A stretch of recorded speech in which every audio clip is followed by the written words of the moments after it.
Tafadhali, bonyeza neno subscribe chini ya video hii.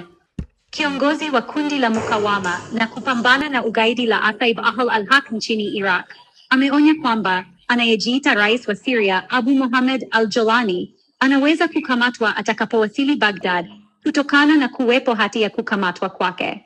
Qais al-Khazali alitoa tahadhari hiyo katika ujumbe kwenye akaunti yake rasmi ya mtandao wa kijamii wa X, huku akiitaja ziara tarajiwa ya Jolani huko Baghdad kama isiyofaa na yenye matatizo kisheria, huku akisisitiza kuwa uhusiano thabiti kati ya Iraq na Syria ni muhimu na una maslahi kwa nchi hizo mbili.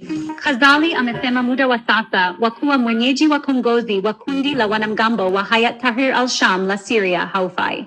Kuwepo kwa rais wa sasa wa serikali ya Syria nchini Iraq ni mapema, kwani kunaweza kusababisha athari za kisheria ikiwa sheria itatekelezwa na akakamatwa na vikosi vya usalama kutokana na kuwepo kwa hati ya kukamatwa kwake.